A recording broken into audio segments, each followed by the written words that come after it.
Hey everybody. You don't know me, this is Josh from the youth program supervisor for the East Greenwich Recreation Department. And this is going to be our training for Teen Center. So if you just give me one moment, I'll get set up.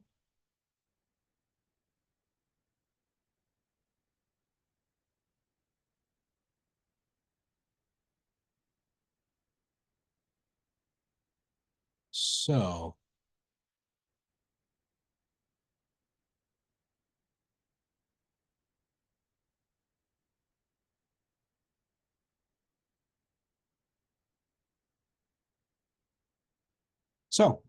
we have the EG Teen Center volunteer and staff training. So I'm going to go over all the little details about the program, as well as some policies and procedures that we'll be doing, and just kind of what to expect on your first day and all that fun stuff.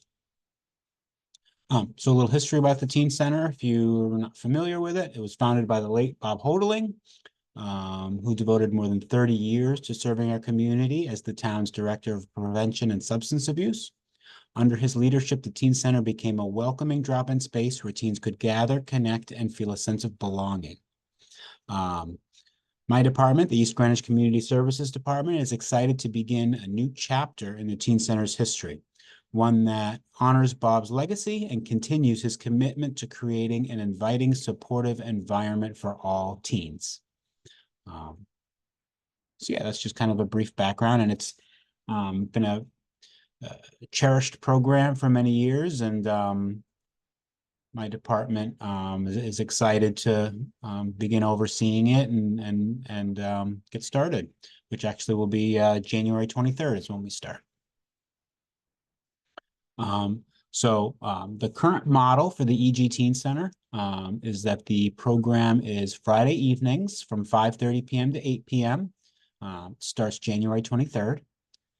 It's located at the Eldridge School, and will be in the basement of Eldridge. So we'll have the gymnasium, we'll have the cafeteria, a little hallway there. So very nice space to run some programming. All EG teens ages 11 to 16 can sign up on Rec Desk. Membership lasts for 1 year. There's no cost to sign up, and members also receive discounted rates on EG Rec teen programs and trips. So if you don't know, we offer a pretty nice selection of trips periodically. We're actually doing a teen skiing program this winter, some camps during vacation weeks. So we're trying to, this is part of a bigger initiative to offer more teen programming to the East Greenwich community. So as far as being a member, once you sign up, all that parents must do is fill out the teen registration form, which is an annual form. So pretty easy when they go to sign up. It'll ask them to fill out the form, which has, emergency contact info and allergy info and all that fun stuff. So parents can do that very easily and get them all signed up. Weekly activities. There'll be pickup basketball, of course, spike ball. We have some fun games like Binho and Foosbots, and Clask is another one that we have as well. And if you never heard of those games, you can always look them up. They're pretty fun. And then we'll have some more relaxed activities like creative art and board games. So the current thought process is that the cafeteria will be all of the games and, board games and stuff like that. And then, of course, we'll have the gym for basketball, spike ball, the games that are a little bit more active. We'll also have special activities periodically, like field trips, game nights, dances, and movie nights. So we definitely want to keep it fresh and fun, and have new special activities periodically that would be of interest to the teenage community. And then, of course, when the weather is nice, the program may go outdoors to the Eldridge Field for various activities. And the Eldridge Field has been recently renovated, so it's a very nice field for outdoor activities, and then we have a playground and a basketball court. And so when the weather's nice, it also has lighting. So when the weather is nice, that's definitely something that we'll most likely do pretty often.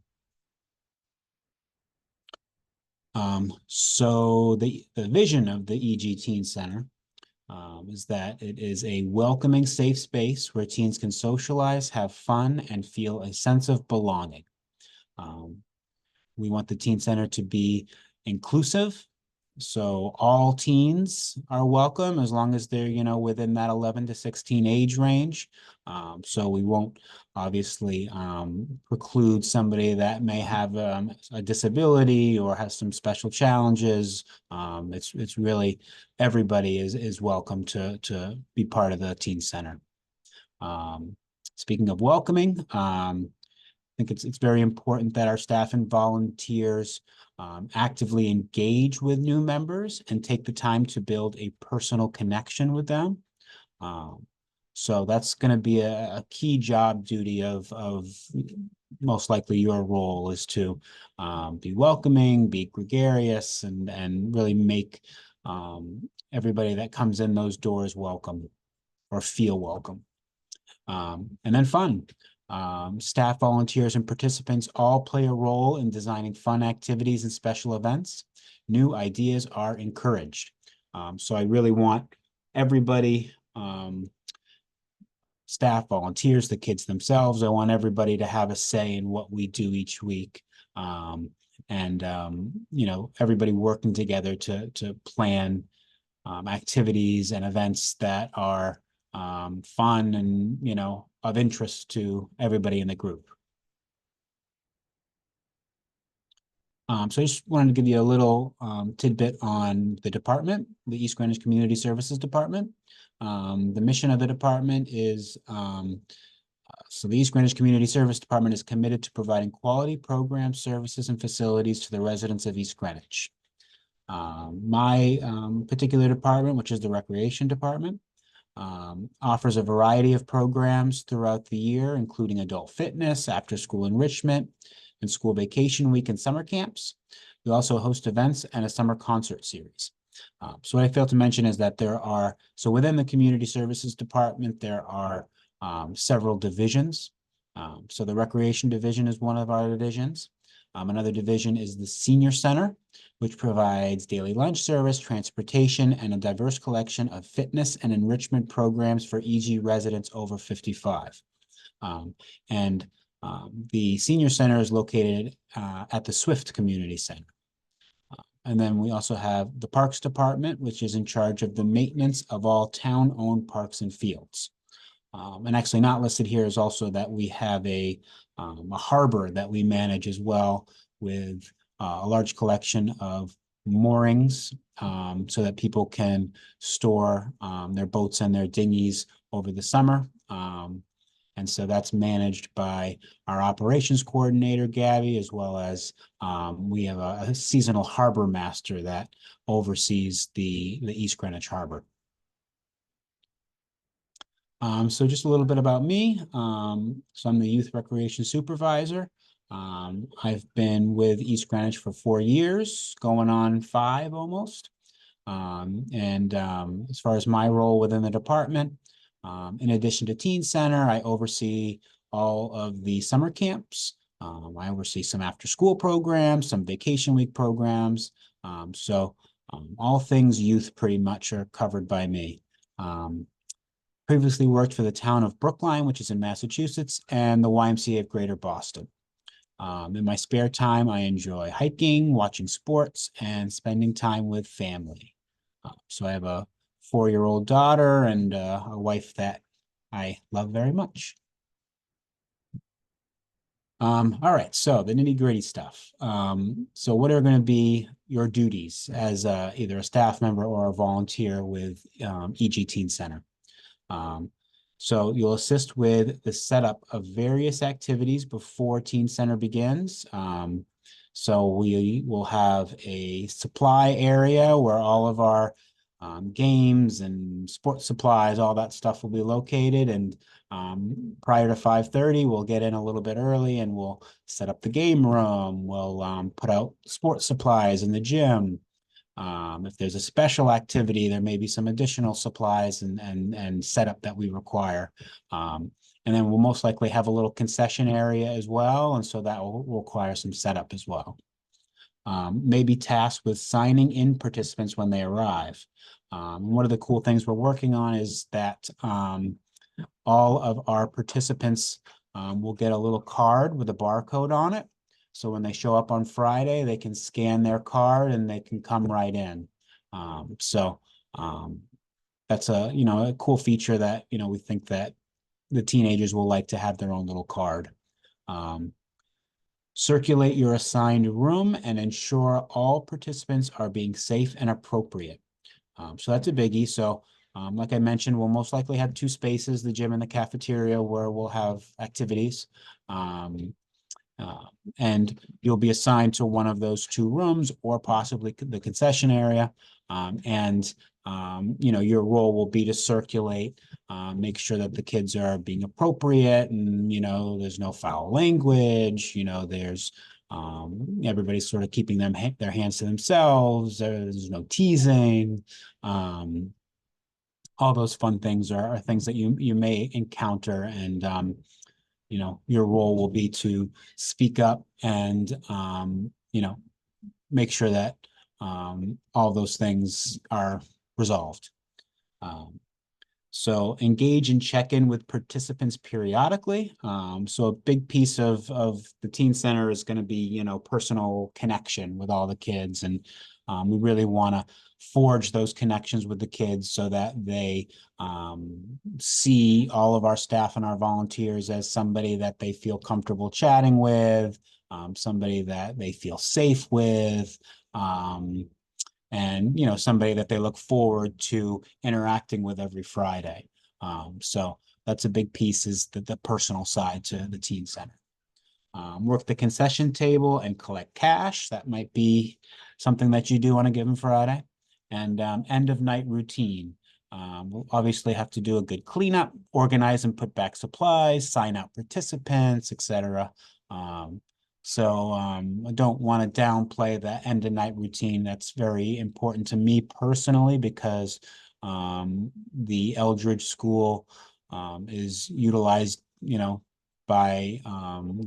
utilized by the school department throughout the week, and we want to be good visitors in that space. And one way to do that is to clean up after ourselves and make it so that, when teachers and administrators and students arrive on Monday morning, and the custodial staff as well, all of them, make sure that, there's not any disruption in their service and that there's not this big mess that they have to clean up. So that's, very important to me that that relationship remain good and that we respect their space. And that it sort of stay the way that, in the same condition that it was on Friday when school was dismissed, it should be on Monday when they come back to school. So some staff and volunteer policies I'll go over.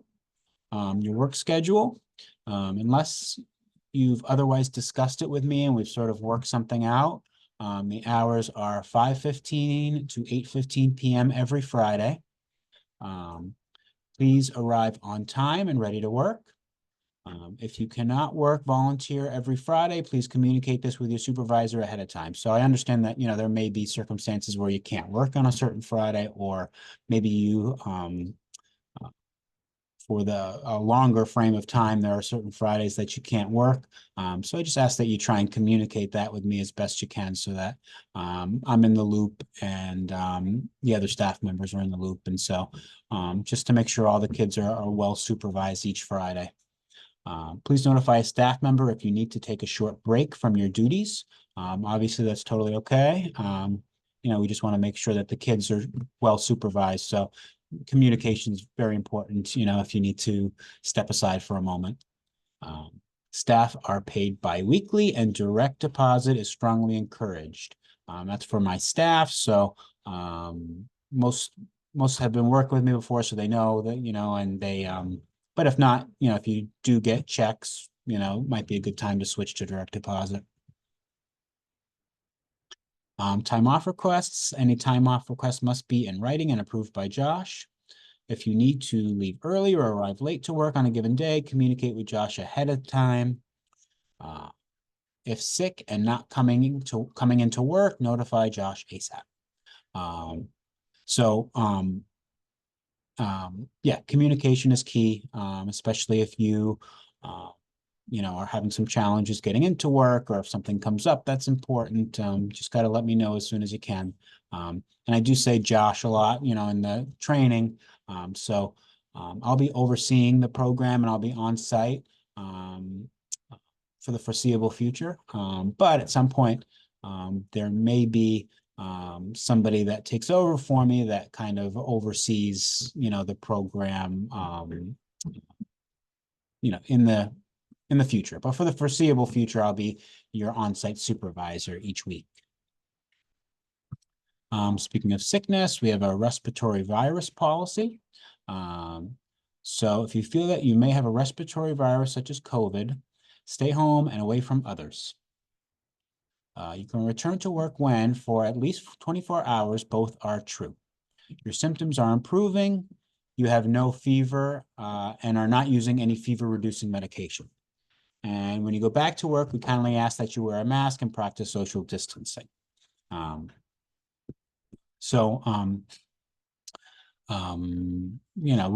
have been a little bit less strict lately with COVID, but we still want to, if you were to get sick or you had been sick earlier in the week, we want to still practice social distancing and masking just for the safety of the participants, the staff, everybody. Work attire. Must wear your staff volunteer shirt each day. So everybody that's working on a given night is going to get a Teen Center shirt. Wear comfortable, non-restrictive pants, shorts each day. Wear closed-toed shoes, so no sandals or slippers or anything like that. And please no clothing with profanity or reference to drug, sex, or alcohol. Expose midriff or underwear or excessive jewelry. And let me know if you have any questions about any of these. Cell phone policies. So there's no cell phone use while you are working. Do not take pictures or videos of a participant. All of our participants, they do have a choice, or their parents have a choice, whether they would like their picture taken and utilized for promotional materials and social media and stuff like that. That's why we say that to not take pictures or anything, because you may be taking pictures of somebody whose parents would prefer that they don't show up on social media and stuff like that. The cell phone policy is pretty basic. If you're buried in your phone, it's very hard for you not only to effectively supervise all the participants, but also engage with them and create those relationships that are super important. So that's why we just say, you can obviously have it in your pocket in case of an emergency, but we ask that you keep it in your pocket. If there is an emergency, you need to step away, it's a family member or something happens, just communicate that with somebody, and that won't be a problem. Some other policies that we have for staff. Staff and volunteers should not be alone with a participant at any time.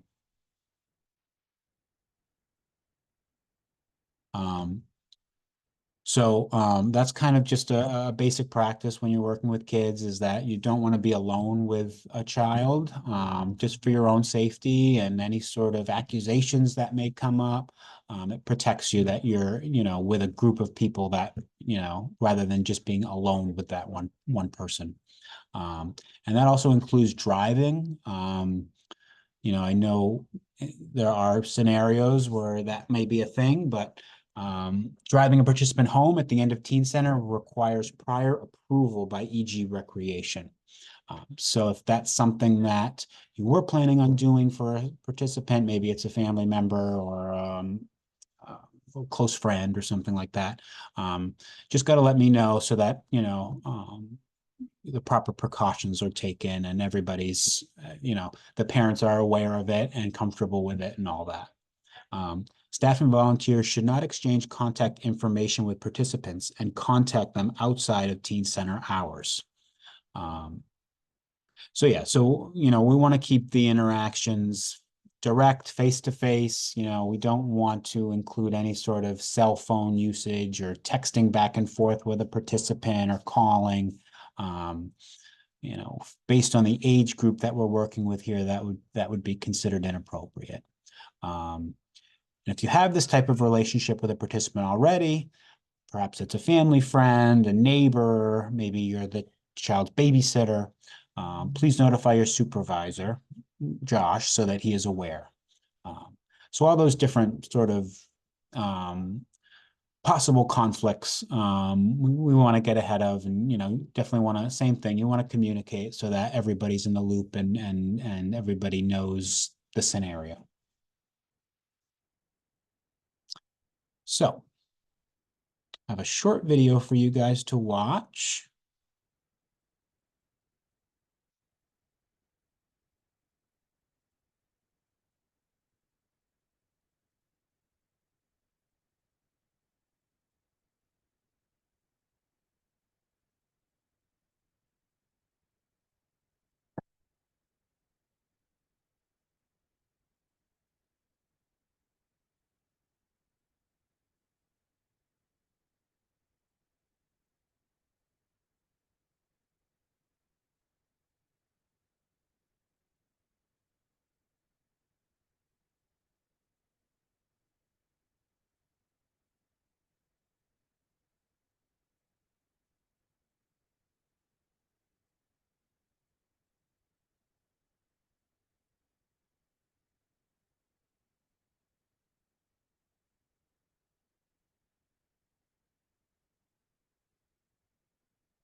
So I just thought that was a nice video, and I think I'd like to challenge you to sort of reflect on your life and maybe a few lollipop moments that you had, maybe as a teenager. I'm sure that Bob Hodling has, maybe had a lollipop moment that he's triggered that, maybe you could just kind of reflect a little bit leading up to the start of the teen center. So when interacting with kids, it's important that you stay appropriate, refrain from inappropriate comments when in the presence of participants, no conversations about sex, drugs, alcohol, keep the adult conversations with adults, and then obviously with younger participants, you want to be appropriate. So correcting a behavior. So that this is something that might come up is, you might have to correct a child's behavior. So I want to encourage you to not be afraid to speak up and tell a participant to stop doing something. It may be something unsafe, such as, jumping on another participant. It may be something inappropriate, like bad language, and it may be something insensitive, teasing another person. Make eye contact and be stern, but don't yell at the participant. So I think there's a big difference between being stern and being serious about what you're saying and yelling. What if he or she doesn't listen? This is usually an attempt to test the boundaries of your authority and see what she can get away with. So in these moments, it's important to follow through on your correction by repeating it sternly. If it's possible that they didn't hear you. Maybe they chose not to hear you because they didn't like what you were saying or asking them to do. So maybe necessary to repeat yourself. But I promise you the result, it may be a challenging conversation that you're going to have. It may test your relationship with the person. But the result will lead to a respectful relationship between staff member and participant. And that's what we're looking for. We want respect both ways. So it is also important that if you are giving a correction, that you're doing it respectfully. And I think if you do that, you'll in the end have a respectful relationship with that person. Teen is sitting alone. What should you do? So this is a biggie that we see all the time, and it's really important to me as a somebody that feels strongly about everybody being welcome and all participants being comfortable and having a good time. So what you should do is, of course, the first step should be to sit with them, strike up a conversation, encourage him to participate in a game or an activity. I think the big thing is that you just want to try and make this person feel welcome. Maybe they don't have many friends in the program. Maybe they're shy. Maybe something's going on, maybe they're hurt by something, somebody said something. So it's important for us as staff members and volunteers to, sit with that person, strike up a conversation, make sure that they're okay and nothing's going on. And try and get them more comfortable where they can engage with others. So fighting. This is a no contact program. So I have no doubt that there may be some, an occasional, horseplay going on, especially with teenagers, this age group. It's not unusual. And so it is important to still speak up when somebody is doing horseplay, but kind of understanding the disparity between fun horseplay and actual fighting between two people.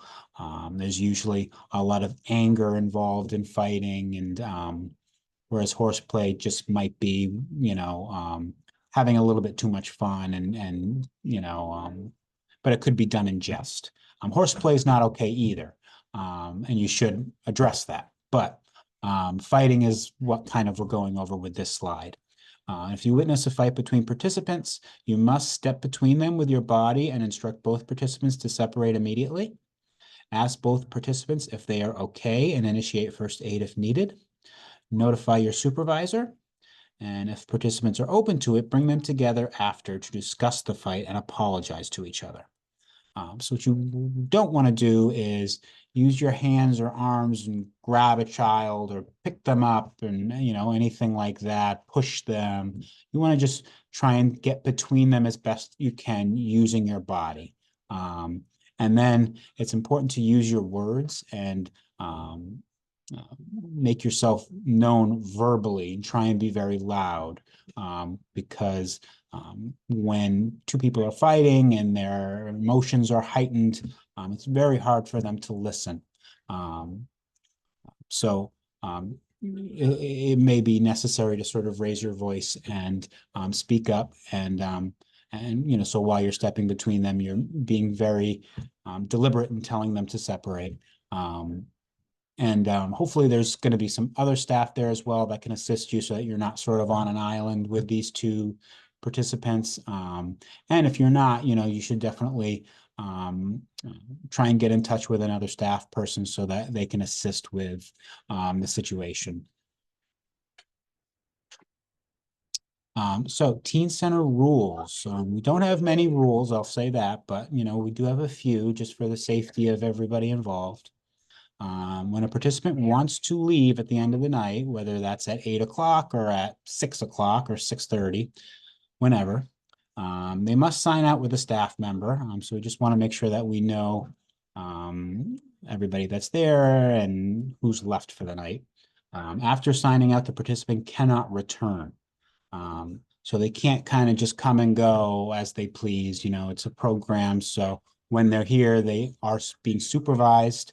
And so if they leave, then, and get picked up, or maybe they just leave, then they're no longer under our supervision. Participants can only be in supervised spaces, the gym and the game room, which is the cafeteria. So we're not going to let them wander, to the third floor if they want, check out this and that. They're really going to be restricted to the spaces that are supervised. And it is worth mentioning that the classrooms will be locked at that point. So, they won't, if for whatever reason somebody's upstairs, they won't be able to go into any of the classrooms or anything. No food or drink inside the gym, but the bleachers are okay. First aid procedures. So if you aren't first aid CPR certified, we are probably going to host a CPR first aid session in the near future, but definitely let me know if you're not so that we can expedite that. But some basic first aid procedures: put your gloves on first. Stay with the participant for a few minutes after treating him. You don't want to just leave him there. You want to sit with him and make sure he's okay. Fill out the injury report. And when doing the injury report, you want to be objective. Timmy fell and scraped his knee, and you don't want to add any sort of opinion or speculation.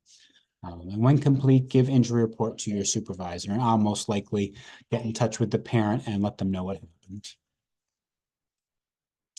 Mandated reporter: if you suspect that a participant is being abused or neglected, please notify your supervisor, and we may have to contact the Department of Children and Families. And if you're doing this, I wouldn't worry about, getting somebody in trouble or anything like that. It's for the safety of the kids that we be a voice for them. Bathroom policies. So bathrooms can sometimes become settings for challenging behaviors, including teasing, inappropriate conduct, and physical altercations. And the challenge that we're going to have with Teen Center is that there is no bathroom in the basement of Eldridge School. So teenagers that are using the bathroom will have to go upstairs to the first floor. So I am going to work out a thorough policy for bathroom use. And I don't have that quite yet, but as soon as I put together a formal policy regarding bathroom use, I will make sure you guys are all aware, so everybody's in the loop.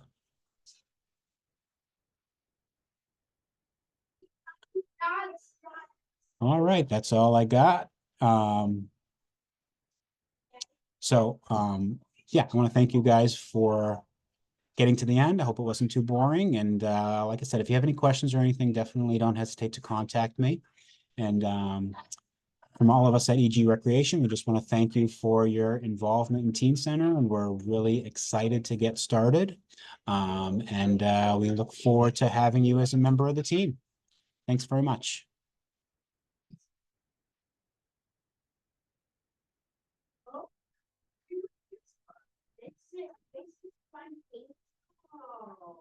Super fun. It's pretty fun.